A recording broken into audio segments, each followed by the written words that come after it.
honetan izandako 3 isuri ikertzen ari dira. Gertakariak ez du eraginik izango Europako gas horniduran, bietako ezein ez baitago martxan, baina Danimarkak energiaren arloko larrialdi egoera ezarri du herrialdean, handik gertatu direlako isuri horiek hango gobernuak eta Alemaniak ez dute baztertzen sabotaje ekintza bat izatea, ezta Errusiak ere. Mikel Otero Euskal Herria Bilduko legebiltzarkide eta trantsizio energetikoko idazkariak iritzi dio gaur gurean auzi horri. Danimarkako gobernuak esan duen moduan, egon diren gertakari hauek oso arraroa dira, ez da? Kontutan eduki behar da, Nord Stream gasoductua itxea zazpiti 50 metrora dagoen instalazio handi bat dela, eta hori zulatzea oso gauza gertakari arraroa da, ez da? Eta gero, 3 lekutan zulatu dira, bi gasodutuak, horrek esan nahi du, probabilistikari behiratzen baldin badiogu oso aukera gutxi daudela, ez da? Horrek eramaten ditu, edo eramaten gaitu guztiok, kezka handi bat azaltzera, ze egon daiteke horren atzean, nolabait ere, edo sabotei bat, edo ez dugu hartu behar ere, gerra baten erdian murgildua daudela Europan, eta, akto de guerra edo ez, gerra gertakari bat ere izan daitekeela. Gaizlatuta berriz argi mintzatu da, Pedro Azpiazu Eusko Jaurlaritzako ekonomia sailburua ez du atzeraldirik ikusten inflazio handiaren ondorioz murriztu egin ditu aurtengorako hazkunde aurreikuspenak, pixka bat aurten eta asko datorren urtean, baina Alemanian eta beste herrialde batzuetan iragartzen den uzkurtzerik ez du espero Arabako, Bizkaiko eta Gipuzkoako ekonomian. Hala Arabako, Bizkaiko eta Gipuzkoako barne produktu gordina 2,2 bat da aztekoa, 2023an aurretik iragarritakoa, baino 2 puntu gutxiago. Enpleguan ere moteltze bat gertatuko da, 26.000 lanposturen sorrera izango da urten, eta 12.000 datorren urtean. Nik ez dut ikusten momentuz, resesio horiek edo esaten da euskera ez hori, ez dut ikusten momentuz, ez? Baina, ikusiko dugu haber etorkizuna gertatzen den, ez?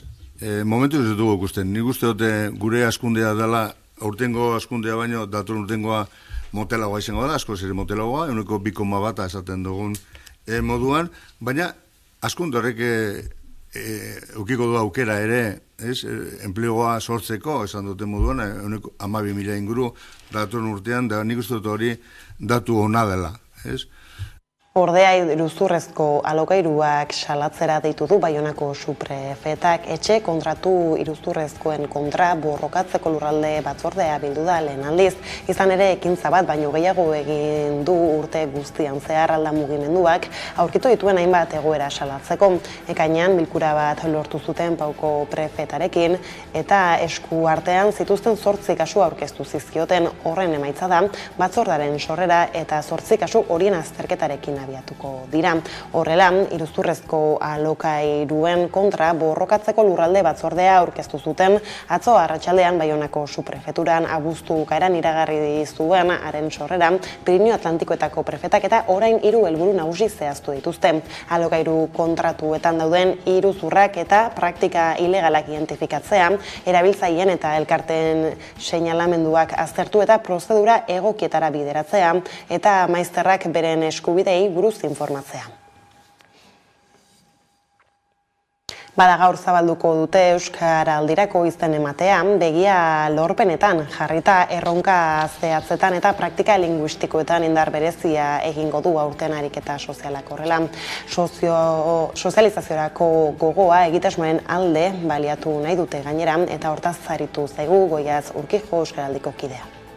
Euskaraldiaren 3. edizioa azaroaren 18tik abenduaren 2 egingo dugu. Eta gaur, irailaren 28an zabalduko dugu, ariketa erraldoi honetan parte hartzeko ahobizi eta belarri presten izen ematea. Hori ospatzeko Bilboko kafe antzokian ekitaldi bat antolatu dugu, arratsaldeko 7etan hasita. Gogoratu, entitateen izen ematea maiatza erdialdean zabaldu genuela eta urriaren 31an itxiko dela. Goiz honetan berriz Jasone Zenoz, Amanda Sierra eta Marta Olazabal emakume ikertzaileek euren ibilbideagatik aitorpena jaso dute. Hezkuntza sailak eta Iker Baskek emakume ikertzaileen lana aitortu eta bistaratu dute sariketaren 9. edizioan. Entzun jarraian Jokin Bildarratz hezkuntza sailburua. Urte askoan emakumeen lana isilduta egonda eta gizonen lorpenak baino ez ditu jaso gizarteak. Baina egoera horri buelta emateko garaia heldu da, guztion artean. Gure ardura da gizarteak ezagutu ditzala egunez egun gure bizitzak hobetzea arduratzen diren Euskadiko ikertzaileak. Eta nazioarteko kontuekin bueltan, erreferendum bat noiz eta nola egin zehazteko argitasun akordio bat proposatu du Aragonesek. Proposamen horren aldeko akordioa jostera deitu ditu Kataluniako alderdiak eta gizartean. Aldiz, Junts per Kataluniak gobernu akordioa betetzeko eskatu dio, bestela, konfiantza arazo batera aurkeztea galde egingo diola ohartarazita. Per Aragones, Kataluniako presidenteak hain zuzen ere gatazka politikoaren sakoneko korapiloa askatzeko negoziazioa prestatzera deitu ditu alderdi politikoak eta gizartea bera. Argitasun akordio bat adostu nahi du Kanadaren eta Quebecen ildotik, gizartearen aniztasuna aintzat hartu eta autodeterminazioaren aldeko adostasun zabala bilduko duena. Kataluniako politika orokorreko eztabaidan egin ditu adierazpen horiek Generalitateko buruak. Eztabaida ireki du bere hitzaldiarekin eta taldeek arratsaldean erantzun diote. Handienetik txikienerako ordean Junts per Kataluniaren eta errezeren txandak amaierarako utzita. Aragonesen esanetan beharrezkoa da aintzat hartzea 2017ko urriaren bateko erreferendumak utzitako ikasgaiak eta adierazi du argitasun akordio batek duela 5 urteko erreferendumaren mugak gaindituko dituela. Eta erreferendumez Ukrainara egingo dugu salto. Errusiarekin bat egitaren alde bozkatu dute Ukrainan okupatutako lurraldeetan. Quebec traizioa egotziko die galdeketetan moduren batean parte hartu dutenei. Aldiz, Moskuk prest ditu anexioa gauzatzeko botere legegilea, exekutiboa eta juridikoa. Errusiak Ukrainan partzialki okupatutako Kherson, Zaporizhia, Luhansk eta Donetsk eskualdeek Errusiako Federazioarekin bat egitaren alde bozkatu dute. Bozketen lehen emaitzen arabera, eremu horiek anexionatzeko asmoarekin Moskuk auspotutako galdeketetan 93%k babestu dute aukera hori. Deitzaileek ontzat eman dituzte ostiralean hasi eta atzo amaitutako bozketen emaitzak parte hartza 50%tik gorakoa izan delako. Nazioarteak esana dauka ordea bozketa horiek ez dutela zilegitasunik eta ez dituela emaitzak aitortuko. Ukrainako gobernuarentzat fartsa bat izan dira eta NATO Ipar Atlantikoko itunaren erakundeko idazkari nagusiak esan zuen atzo nazioarteko zuzenbidea urratzen dutela. Mendebaldeko herrialdeek batez ere Ameriketako Estatu Batuek emandako armei esker, Ukrainak bere lurrak atzera bereganatzeko hasitako kontraerasoa indartu denean heldu dira Errusiari lur horiek modua emango dioten galdeketak. Gatazkonen erdian atxilo hartu zuten Pablo González kazetaria. Orain bera gatibu jartzea eragozten saiatu dira, baina kartzelan jarraituko du. Abuztuaren amaieran beste 3 hilabetez luzatu zioten zigorra kazetariari eta ari eustea erabaki du auzitegiak. Ostegunean 7 hilabete beteko dira atxilotu zutenetik. Egoeraz galdetzeko beraz konexio egin dugu gaur haren bikotekide Oiana Goirienarekin. Asko pentseu gorren ganin ez dugu ondo ulertzen geupe, baina ustegune da, ez teko elez frogarik, ondoratu nahi da bela, firma hau deizen, euren nahi da. Bada eguneko lerroburuak horrela, iritsi da eguneko argazkari heltzeko unea aipatu dugunez, idortari aurre egiteko hainbat murrizketa txikiko dituzte Ipar Euskal Herrian udan arbeok azalduko digu. Azken egunutako euritek Ipar Euskal Herriko egoera zertxo hobetu badute ere, oraindik 95 udalerritan hainbat neurri mantentzea erabaki du lehortei aurre egiteko batzordeak. Testuinguru honetan esaterako Errobi eta Aturri ibaien eta beste ibai txikiago batzuen emariak aski urriak dira oraindik. Testuinguru honetan krisi egoeratik alarma edota larrialdi egoerara igarotzea erabaki du batzordeak eta gogoan izan behar da krisi egoeran zelarik neurriak orokortzea erabaki zutela. Hala nola baratzeak ureztatzeko ordutegi zehatza ezarri zuten, lorategiak edota berdeguneak ureztatza debekatu zuten eta bestalde ere autoak edota etxetako fatxadak ureztatza ere debekatu egin zuten. Orain krisi egoeratik alarma egoerara igarota neurri batzuk mantentzea erabaki dute, baina oraindik batzordeak ez du erabaki edota iragarri zeintzuk izango diren neurri horiek. Eta idortez Arabara begira jarri beharra dugu ere, eguraldi lehorrak 20 inguru apaldu du 2022ko uzta Arabako Errioxa Mats aleak txikiak dira eta aziotasun apala dute litekeena da horrek urteko arduen kalitatean eragitea, baina egurrerako gordetzen den zukua ez du zertan ondatu Nerea Gartia. Arabako Errioxan Mats bilketa hasi da jada eta Arabako mahastiak sor marka berria biarazteko prest daudenek onartu dute euren ardoak Errioxako izenean jarraituko dutela aurten ere. Europa Batasunera heldu da upategiek egindako eskaera eta baimena lortu arte Eusko Jaurlaritzaren behin-behineko baimenaren zain zeuden, hala ere, aukera hori zapuztu eginda Mats bilketa hasi denean. Teniendo en cuenta que el envío del expediente a Bruselas se retrasó muchísimo por parte del Ministerio, ¿no? Más de los meses previstos, casi 9 meses. Bueno, esto lo que hizo fue ralentizar el proceso de solicitud del permiso nacional transitorio que fue hecho pues, el 7 de julio. Estaba un poco previsto que este año fuese muy complicado, que llegase a tiempo antes de la vendimia y de ese permiso para poder generar ese consejo regulador. Por tanto, estamos a la espera de que en breves días ocurra, el que haya una resolución al respecto, en un sentido u en otro, y en el caso de ser positiva, pues ya las bodegas interesadas podrán comenzar a crear ese consejo regulador poco a poco y, bueno, pues con tiempo durante este año trabajar para que la próxima vendimia, aquellos que lo consideren oportuno, pues ya trabajen dentro de ese nuevo ámbito de protección. Gaur-gaurko 15 upategi dira sor marka berria biarazteko borondatea dutenak. Bestalde, Mats bilketari dagokionez, lehorteak gogor jo du azken hilabeteotan Arabako Errioxan ere, eta horrek uztaren ohiko epeak aldatu ditu baita kopuruak ere. Lehorteak 20 inguru apalduko du 2022ko uzta. Gainera, Mats aleak txikiak dira eta azidotasun apala dute. Litekeena da horrek urteko ardoen kalitatean eragitea, baina egurrerako gordetzen den zukua ez du zertan ondatu.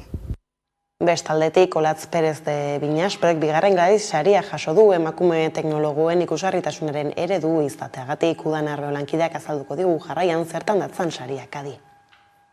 Eusek eta EHUko informatika fakultatea Gipuzkoako Foru Aldundiarekin eta Danobat Group industria taldearen laguntzarekin batera martxan jarri den Gladys saria da honakoa eta aurtengo irabazlea Olatz Perez de Binaspre Gasteiztarra dugu. Epaimahaiak erabakia aho batez hartu du eta irabazlearen ibilbide akademiko oparoa eta gizarteko erronka handiei erantzuteko ahalegina azpimarratu du epaimahaiak.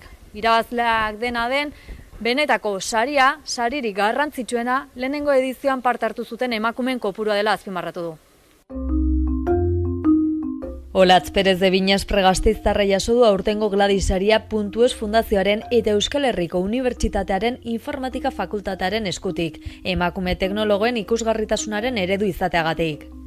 Epaimahaiak aho batez hartu du erabakia eta irabazlearen ibilbide akademiko oparoa eta gizarte erronka handiei erantzuteko egiten duen lana azpimarratu du.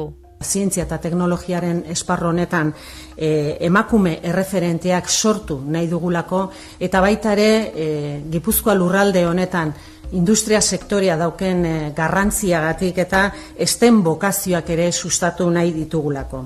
Gladysaria.es fundazioak eta EHUko informatika fakultateak antolatu dute Gipuzkoako Foru Aldundiaren berdintasunerako zuzendaritzaren babesarekin eta Danobat Group industria taldearen eta EHUko berdintasun zuzendaritzaren laguntzarekin.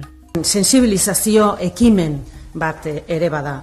Ingurune digitalean lanean diharduten emakume gazteak, emakume mundu teknologikoan, emakume euskaldunak eta mundu teknologiko horretan lanbide eta proiektzio dutenak eta esparru horretan dauden emakume horiek saritzea du helburu. Sariaren bigarren edizio honetan baldintza guztiak betetzen zituzten 20 hautagaitza ebaluatu ditu epaimahaiak eta Olatz Perez izan da aukeratua.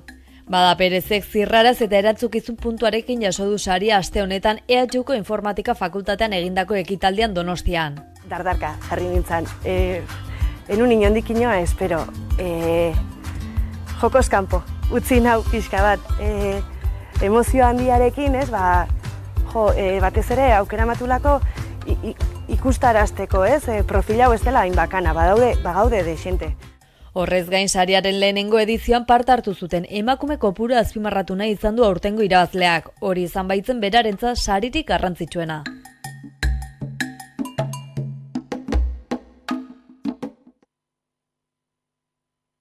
Urrengo 9 hilabeteetan hauteskunde sindikalak egongo dira Hego Euskal Herriko fabrika handi gehienetan eta horren atarian elak gehien behar duzunean lelopean kanpainaren aurkezpena egin du bart sindikatuak jakitera eman duenez, ordezkaritza sindikalaren ia erdia 47,8 bat jarriko da jokoan hauteskundeetan. Labek berriz gaur egin du zurekin bagara egiteko beste modu bat kanpainaren aurkezpena eta sindikatuak nabarmendu duenez eraldaketarako momentua da euskal sindikalismo berria eraikitzeko garaia alegia. Hego Euskal Herriko hauteskunde sindikalak heltzear dauden honetan, elak eta labek euren kanpainak aurkeztu dituzte. Urrian hasiko da hauteskunde sindikalen epe trinkoa delakoa. Urrengo 9 hilabeteetan, hauteskunde sindikalak egingo baitira Hego Euskal Herriko fabrika handi gehienetan. Bada horren atarian, elak gehien behar duzunean elopean, kanpaina aurkeztu du. Labek berriz, zurekin bagara egiteko beste modu bat lelopean. Urduritasuna nabaria da sindikatuen artean mugimendu eta ardura handiko hilabeteak badatozkie izan ere elak jakitera eman duenez, ordezkaritza sindikalaren ia erdia, 47,7 bat jarriko da jokoan hauteskundetan. Egun gehiengoa duelak Labek bere aldetik argi du Hego Euskal Herriko bigarren indar sindikala izan nahi du. Gure asmoa da Lab Hego Euskal Herriko bigarren sindikatu bilakatzea, bigarrena ordezkaritzan, baina lehena eragin gaitasunean. Egun, Komisiones Obreras da bigarren indarra 20,6rekin. 0,88ko aldea dute Labek eta Komisiones Obrerasek. Azken 5 urteetan 1,6ko igoera izan du sindikatu abertzaleak, beraz, Laben asmoa posiblea bada. Bide horretan, Laben ustez, eraldaketarako momentua da euskal sindikalismo berria eraikitzeko garaia alegia. Beraz, hori da gure erronka, bigarrenak izatea Euskal Herri mailan, baina lehenak eragin gaitasunean. Edonola ere, 9 hilabeteko epean aldaketak aurreikusten dira fabrika handietan.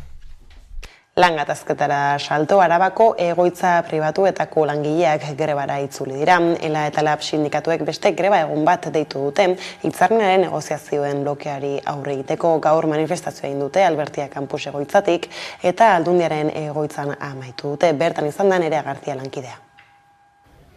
Ela eta Lab sindikatuek manifestazioak eta lanuzteak egin dituzte gaur Gasteizen. Otsailean lan baldintzak aldatzeko eztabaidak gelditu ziren sindikatuek maila utzi zuten. Diotenez, patronalak hitzarmeneko artikuluak aldetzeari ezezkoa eman ziolako. Arabako Foru Aldundiak uztailean deitu zituen bilera batera langileen ordezkariak eta patronalak, eta negoziazio maila berriz eratzeko konpromisoa hartu zuten patronalek. Hala ere, sindikatuek ez dute haien berri izan ordutik, eta geldirik daude elkarrizketak. Patronalek eskaintzen dizkiguten plataforma edo aukera, baldintzak hobetzeko aukerak, ez dira guztiz onargarriak. Bai Araban ez daukagu hitzarmen probintziala, hori oso garrantzitsua da, hasteko, estatalaren bitez haien baldintzak kudeatzen dira, bigarrena ekiparazioa, bai Bizkaian eta bai Gipuzkoan dauzkaten bai diru, bai soldata, bai jardunaldia, bai baldintza duinak, zergaitik hemen ez dago eta ez daukate, Langileek beraz grebara deitu dute eta manifestazioa antolatu dute. Albertia Campus egoitzatik eta Aldundiko egoitza helmuga izan da. Negoziazio maila berriz eratu dadila eskatu dute hitzarmen duin bat lortzeko. Horrela jarraitzen bada patronalaren jarrera, jarraituko dugola horrela eta areta tinkoago ere. Ez dugu nahi langile hauek 1.000 euro segitzen kobratzen 1.000 euro eta horrelako baldintzekin. Testu inguru honetan patronalak sindikatuei eskatu die eztabaida mailara bueltatzea eta gehitu du hitz egiteko prest dagoela. Eta arabatik Nafarroara, Nafarroko gobernuak eta Volkswageneko enpresa batzordeak elkarrekin egiten duten lana indartzea adostu dute lantegiaren eta hornitzaileen alde eta herritarren onerako izango dela nabarmendu dute begira.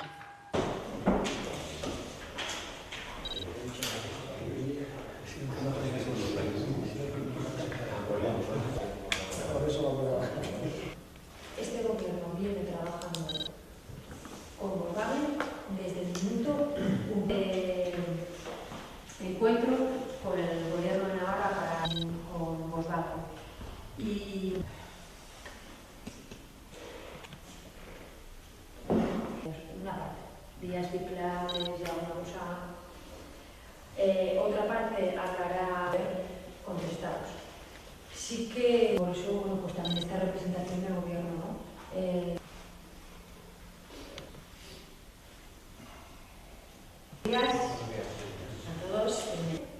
Hablar también de movilidad.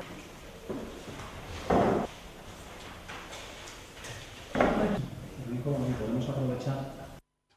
Martxan dira Hego Euskal Herriko gobernuen bueltan urteko aurrekontuen inguruko eztabaidak entzun dugu Pedro Azpiazu Jaurlaritzako ekonomia sailburua lerroburuetan, aldiz Nafarroara begira gobernua 2023ko aurrekontuen negoziaketekin hastear dago. Kontu horren eta beste batzuen berri eman du gaur bertan gainera Elma Saiz lehendakari ordeak, Sandra Aurra Iruñatik. Nafarroako gobernuak asteroko bilera ospatu du eta gerora Elma Saizek adierazi du 2023ko aurrekontuetan fiskalitatea izango dela ardatz nagusia. Bihar hasiko dira negoziaketa horiekin, baina dagoeneko badakigu Navarra sumak ez zuela bertan parte hartuko. Adierazi du gobernuak Euskal Herria Bildurekin apurtu arte ez dela ezer negoziatzeko beraien artean. El Gobierno de Navarra no puede hacer sino lamentar esa decisión de Navarra Suma, máxime en un contexto como el que actualmente vivimos, tanto para familias como para personas, y en el que conseguir unos presupuestos con participación de todas las fuerzas parlamentarias es tan importante. Como les digo, este Gobierno no puede hacer más que mantener, como así se lo trasladé personalmente al señor Esparza, la puerta abierta al diálogo y a la negociación, y la convocatoria de reunión sigue en pie si es que reconsideran su decisión. Eta ekonomiaren bueltakoak ala aipatu lerroburuetan ere gaur zabalduko dute Euskaraldirako izen ematean begira lorpenetan jarriko dute gainera. Euskaldunaren kupo hori dut betea, esanekoa izan eta bakea, aski alda maite dut ozen esatea. Euskaraz bada zerbait, hitzeko izatea. Esazu hitz bat asendotuko naiz, hitz bakar bat esuak izten du maiz, martxan ipini ahota belarri, ari entzunari. Zu etxerako eta zu kalerako, jolaserako eta lanerako, martxan ipini ahota belarri, ari entzunari.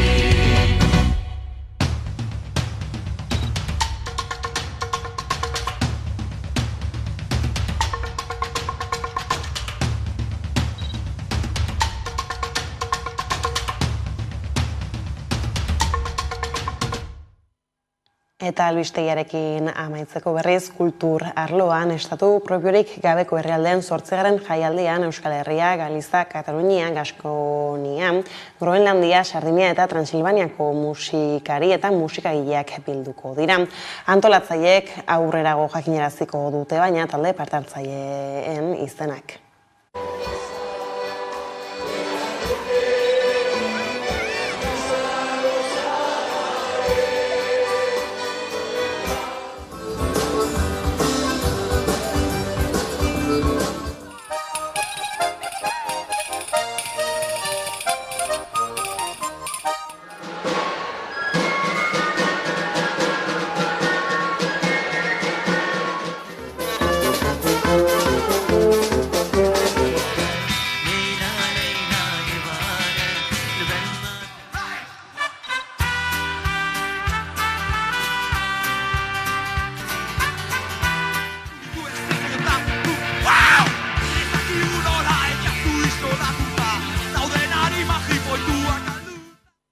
Bada asteazkeneko kontuak horrela iritsi gara albistegiaren bukaerara gaurkoan lerroetan azaldu legez. Mikel Otero Euskal Herria Bilduko legebiltzarkidea izan da gurean, eguerdiko magazinean gonbiatu nagusi gisa eta haren elkarrezketarekin utziko zaituztegu jarraian.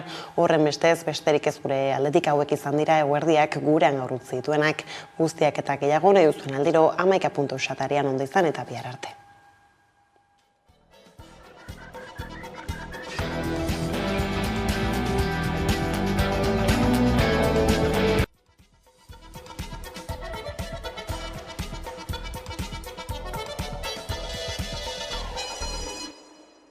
Egunero legez, eguneko elkarrizketari atea irekiko diogu. Horretarako gaurkoan gurekin daukagu Mikel Otero, EH Bilduren legebiltzarkidea eta trantsizio energetikoko idazkaria, eguerdion. Kaixo, eguerdion, berriz ere. Beno, gaurko berria bada ez, Nord Stream gazbidetan izandako ihes horiek, gobernu batzuek dagoeneko sabotaia hitz egiten ari diren bitartean, zuk zein kutsu hartzen diozu gertatutakoari?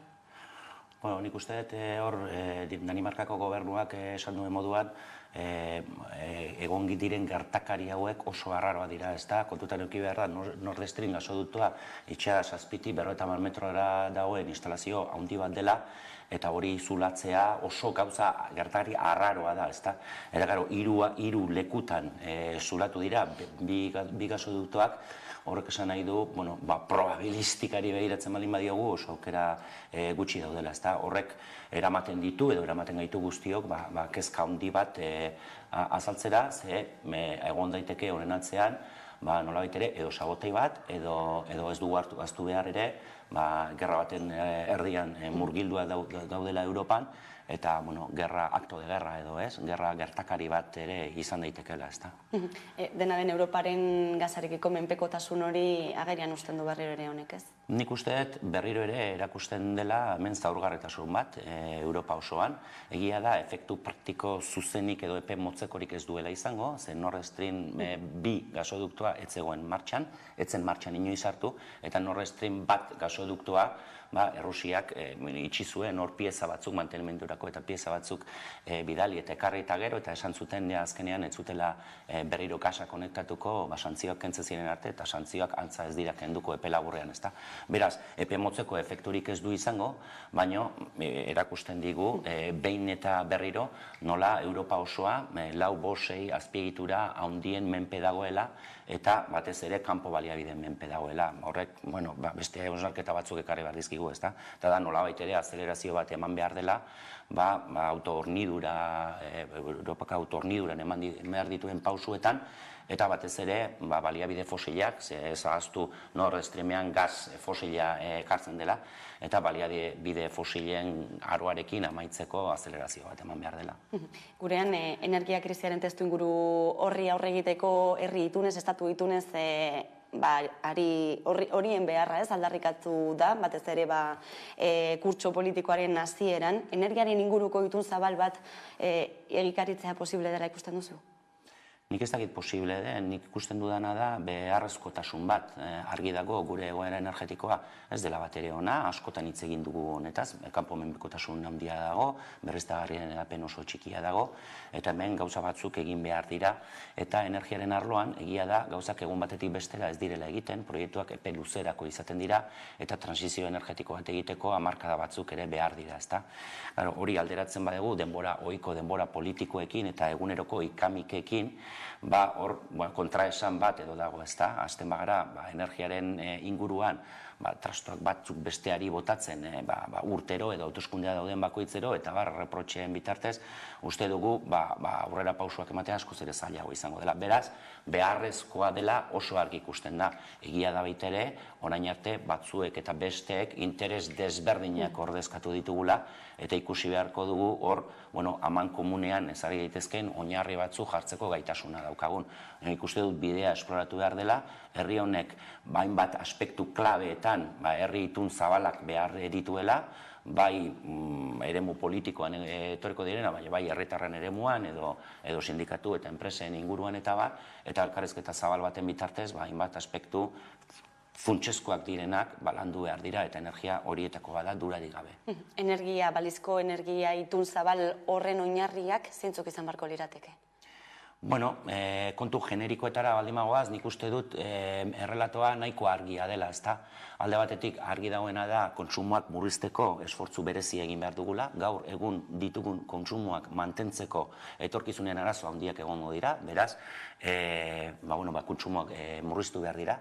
Beste alde batetik, uste dut beste zutabe edo zutoin bat izan behar duela, energia fosilak, petrolioa eta gasaren nolabait ere abandonatze edo atzean uste bide horri bat markatu behar dugula, naiz eta jakin urte batzuetan baliabide hauek ere beharko ditugula, baina apostu argia hemendik aurrera baliabide fosil gutxiago kontsumitzeko eta horretarako ze mekanismo erabili behar ditugun, ezta? Eta gero beste hirugarren zutoin potente bat izango litzateke energia berriztagarrien edatze bat, zabaltze bat, orain arte ematen ari dena, baina askoz azeleratua, leku, modu eta eskala ezberdinetan, ezta? Baina nik uste dut, honen inguruan, guzti honen inguruan ere beste hausnarketa bat egin behar dela. Ze 70.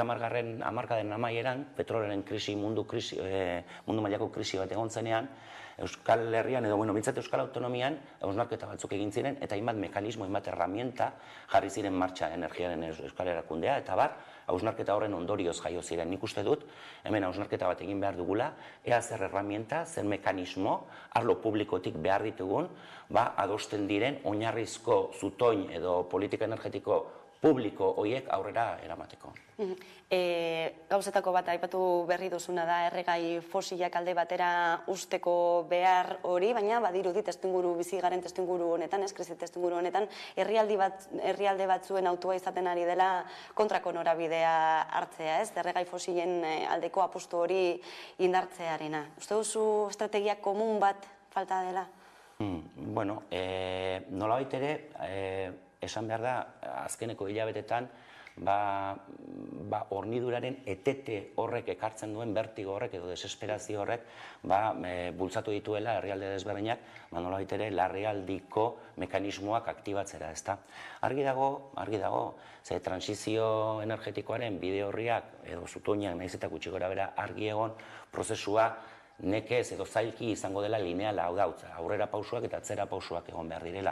Hemen kontua da, ea nola uztartzen den, bapatean ekonomia osoa paralizatua edo geldirik ez geratzeko hartu behar diren koiunturazko neurriak edo geratzeko etorri diren neurriak diren. Hau da, hilabete gutxi batzuetan egoera zail honetatik nola atera, hor ulertu daitezke neurri desberdinak hartzea, ze benetan horniduraren etetearen arriskuak oso handiak dira, gu guztion bizitzarako, baina uste dut oso argi eduki behar dela, itzuli behar dela deskarbonizazio eta transizio energetikoaren bide horrietara. Nik esperantza hori dut, arazo koiuntural honi aurre egiteaz aparte, behar diren bideak hartuko direla, eta azelerazio handiagoarekin, ze atzera pauso hauekin ere denbora galtzen ari gara, ezta? Ez bakarrik energia krisiari lotuta, baizik eta larrialdi klimatikoa ere kontuan izan da, ez? Nazioartean eta Europa mailan ere dagoeneko egin diren itunak eta mugak, epe mugak bermatzaldera, ez? Egia da, ez du bat ere mesederik egiten, Europar parlamentuan bozkatu zen bezala, gasa edo nuklearra eta energia berdeak bezala izendatzea, pixka bat, bide okerrean eragiten dutelako, ezta.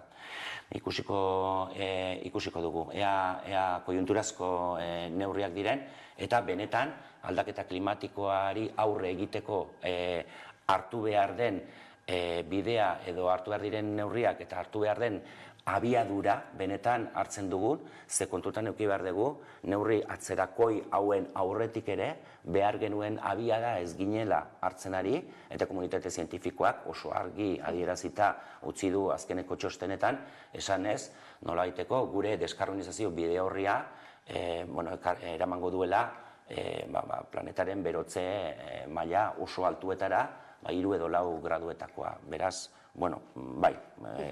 oso adi jarraitzeko kontua izango da datozen hilabetetan. Energia berriztagarriei dagokionean, Euskal Autonomia Erkidegoan uste duzu adostasun zabala, apustu hau batekoa dela energia berriztagarrien aldeko hori? Bueno, niko esango nuke diskurtso orokorretan gailendu dela, azkenean, edo behingoz gailendu da energia berriztagarrien aldeko apustu benetazko eta sendoa egin behar dela, ezta. Ez dakit hori ze puntutaraino den bateragarria beste leku batzuetatik entzuten diren mezuekin edo egiten diren bozketekin, ezta. Zer nahi dute, energia berriztagarrien aldeko autua egiten dela esan bai, baina gero aldi berean, hainbat alderdik, EAJ tarte, botoa ematen dute, energia nuklearra eta gasa, energia berde kontsideratzearen alde, edo gasari lotutako hainbat azpiegitura berri proposatzen ari dira, ezta. Eta de hecho, energiaren euskal erakundea ere, energia berriztagarriez eta asko hitz egiten ari da, baina egia esan, gas fosilian zentratutako enpresa bada, ezta. Bueno, lehendabiziko pausoa da, esan nahi dut ongi etorriak denak berriztagarriak bide bakarra edo lehenetsi behar den bidea dela esaten duten diskursoetara, gu hor aspaldian gaude, baina gero orain goazen diskurtsoiek benetan praktikara eramatera eta hasieran esan dudan bezala, transizioan ere egongo diren beste baliabide horiek ere, atzean usteko bide horri garrantzitsu bat eta neurri garrantzitsu batzuk hartzen dituen, ezta. Eta praktikara eramate horretan ereduak, zenolako ereduak ere hartuko du garrantzia, korapiloa esango zenuke bertan dagoela? Nik uste dut eredua korapiloetako bat dela, ezta, energiaren arloan klabeak desberdina dira eta asko dira, baina nik uste dut energia ekoizterako, banatzerako eta saltzerako orduan orain arte jarraitu den eredua kaltegarria dela, ezta? Ez da bakarrik energia berriztagarria izatea edo ez, baizik eta energia berriztagarri hori nola ekoizten den eta nola saltzen den eta jasotzen dutenek, jasotzen dugunok, hau da, herritarrak, zein enpresek eta bat, ze paper jokatzen dugun horretan, ezta? Orain arte, eskema bat egon da, non enpresa handi gutxi batzuen eskuetan egon den energiaren sektore ia osoa, eta uste dugu hau demokratizatu behar dela, eta hemen jendeak zer esana bat duela, ez dela bakarrik energia kontsumitzen duen agente pasibo bat, baizik eta energia ekoizleak ere izan behar dutela, izan behar dugula guztiok, nolabait ere guk ere gure kargu hartuz, gure ardura hartuz, guk egiten dugun energiaren kontsumoan. Horrek ereduaren inguruan eztabaidatzera eramaten gaitu, eta guk benetan sinesten dugu eredua aldatu behar dela, eta kontrola esku gutxi batzuetatik egotetik, arlo publikoan alde batetik, eta bestalde herritarren eskuetan ere egon behar duela, ezta. Baita ere, energia ekoizpen instalazioen jabegoan ere, ezta. Eskema hori eraldatzeko prozesuaren aukera ikusi duzu, lehen begirada batean behintzat Norvegiako Statkraft enpresak egin duen iragarpenean, ezta? Bai, ikusi behar da hemen nik uste dut berritasun bat dagoela, ezta? Orain arte, energia proiektu handiak, hau da autokontsumoaz edo komunitate energetiko txikiez edo aratagoz zioazen proiektuetan, hemen enpresa handiak etortzen ziren, beraien planak egiten zituzten, inorekin ez zuten konsultatzen edo ia inorekin, eta gero, herritarrak, udalak eta medioetan eta enteratzen ziren, ezta. Eta gainera, eskema batean, non, ekoizpen makinak edo instalazioak gureak izango diren, eta gero, salduko dizuegu, merkatuaren prezioaren arabera, dagokion prezioan, ezta. Uste dut, Norvegiarrek, momentuz eta oraindik gauza asko egikaritzeko eta zehazteko naiz eta egon, orain arte eraman duten bidea eta egin dituzten proposamenak bestelakoa direla, ezta? Alde batetik nola gerturatu diren, nola udaletxetara joan diren, nola prest dauden herrietako batzarretara joateko beraien proiektua azaltzera. Nik uste dut, albisterik edo nobedarik garrantzitsuena dela, beraiek esaten dutela, bereik prest daudela, nolabait ere hemen parte hartze publiko eta herritarren parte hartzea, da parte hartze komunitario bat egon daitekela, bereik proposatu dituzten proiektu horietan, ezta. Hori bai dela nobedade bat, eta horrek bai eredua beste leku batetara eramaten duela, eta horregatik esaten dugu bide horrek esploratzea merezi duela, ezta? Gauza pauso asko emateke daude eta gauza asko zehazteke, baina bintzat hasiera ona izan dela. Dena den zalantza ere piztu daiteke, ezta? Ea zenolako interesak izan dezakeen Norvegiako enpresa batek gurera etortzeko parke eoliko horiek ezartzera. Interes enpresarialak ditu, hori argi dago. Statkraft Norvegiar enpresa, 100% kapital publikoa da, eta aterako dituen etekinak, ondola baiteren Norvegiar estatuaren onurarako izango dira edo izan daitezke, ezta.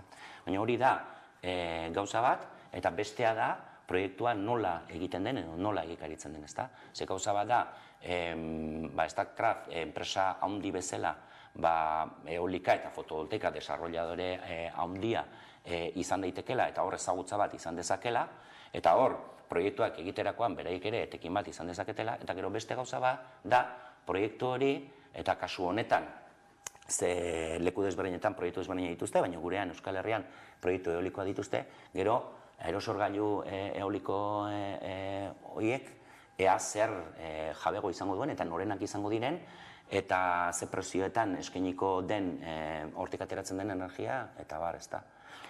Beraik berein interesak izango dituzte, guk gureak ditugu. Hau da, herritar bezala interesatzaigu energiaren eskubidari sarbide arrazoizko prezio batzuetan izatea, eta interesatzen zaigu baita ere gure herritarrak, gure enpresa, gure udalak eta bar, energia ekoizpenaren inguruan eskua sartzea eta esku hartze bat izatea. Hori ahalbidetzen baldin bada, igual, interes horiek konvergenteak izan daitezke, ezta. Dena den dagoeneko ere enpresa pribatu batzuk gerturatu dira Statkraftera, proiektuan parte hartu nahi izan dutelako, esaterako Fagor, zer deritzozue? Bueno, nik uste dut, kasu honetan Fagorrek ere egin dituen adierazpenaren arabera, beraiek ere nolabait aukera bat ikusi dute, ezta? Kontutan hartu behar da, Euskal Herrian industria asko dagoela, guztiotak ingun bezala, eta industriaren zati handi batek energia kontsumo oso altuak dituela, ezta?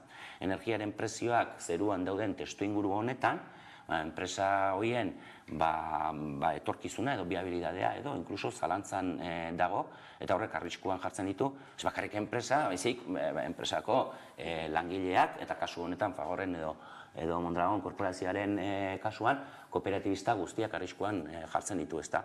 Horrek hausnarketa bat egitera eramaten ditu, eta da, hemen aukera bat baldin badago ekoizpenean eskua sartzeko, hau da, energiaren arloan, edo gero guk kontsumituko dugun energia, horren jabe izatea, horrek esan nahi du, gero energia ere beste prezio batzuetan lortu ahal izango dutela dugula, eta horrek ere lehiakortasunean eta enpresaren bizirauteko aukeretan oso kontu positiboa suposatu dezakela, ezta. Beraz, nik uste dut interesgarria dela, baita ere, euskal industria, euskal enpresa eta kasu honetan Fagor, energia ekoizpenean, gainera energia berriztagarrien ekoizpenean, horren interesatua azaltzea, ezta. Gutxinaka informazio gehiago jasotzen ari gara proiektu honen inguruan, eta Statkraftek proposatzen dituen errotak jakin izan dugu gaur egun ikusten dituguna, baina 2 edo 3 aldiz handiagoak izango direla, 200 metro ingurukoak. Albo kalte naturalei dagokionean, zer deritzozu honekin? Abantaila izango da, ala kontrakoa? Hemen kontu batzuk ez da, esan da hitz egin da tamainaren inguruan.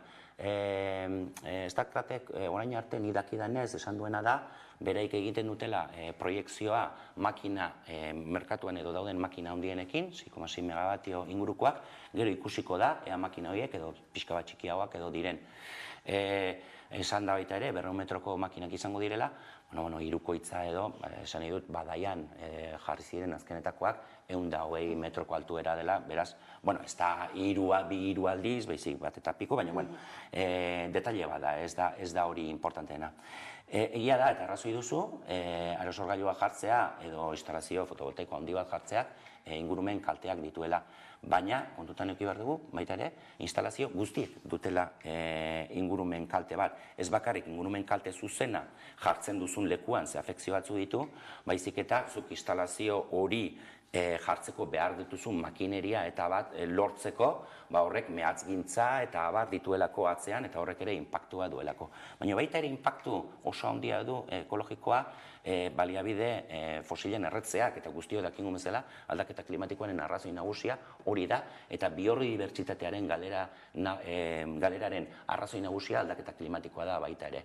Beraz, ikusi behar da alde batetik lekuan leku zein den afekzioa, eta oraindik ez Statkraften eta ez beste hainbaten proiektuen ingurumen inpaktu azterketak ez daude, beraz goazen ikustera ea txosten hauek zer dioten, ze nolako kalte zehatzak egingo dituzten, eta ikusi dezagun ea egingo dituzten kalte horiek murrizteko ea neurri korrektore batzuk edo jarri daitezken, adibidez, aerosorgailuak mugitu, edo baxuagoa jarri, edo hainbat neurri egon daitezke, edo konpentsazio neurriak eta bar, baina gero baita ere, mesedez, guazen kalkuluak egitea, ea orokorrean, ekologikoki, zer den kaltegarriagoa, gaur egun dugun eredu energetikoa bera, edo transizio energetikoari bideratutako proiektuak ekarri ezaketen bestaldeko onura ekologikoak ez da.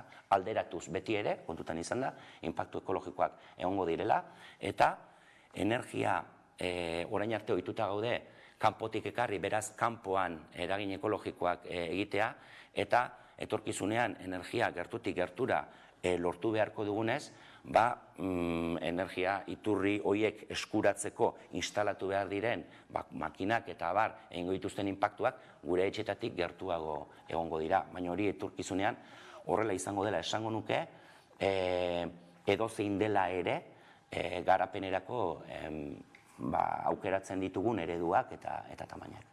Eta energia berriztagarriez hitz egiten ari garela beste gakoetako bat edo beste kontuetako bat ere azpimarragarria dena ez, edo galdera nagusinetako bat ez, ordezkatuko aldute erregai fosilen energia guzti hori, energia berriztagarriak? Ez, nik esango nuke ezetz, edo bintzat nik orain arte, eta azkeneko 10 urtean uste dut jarraipen nahiko estua egin dudala honen inguruan dagoen literatura zientifiko guztiari, eta hor abaniko badago, espektatiba desberdina daude, nik uste dut energia fosilek azkeneko 100 urtetan eman diguten energia kopuruak eta energia itzulera tasak eta errendimendu energetikoa ordezkatzeko gaitasunik ez dutela izango energia berriztagarriak.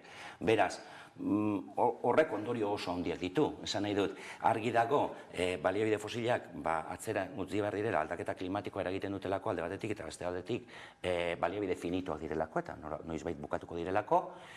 Hori argi izanik, kontutan eduki behar dugu, etorkizunean gure mundua eta gure energia eta ekoizpen sistema energia berriztagarrietatik etorriko dela, baina askoz ere prestazio gutxiagokoa izango dela.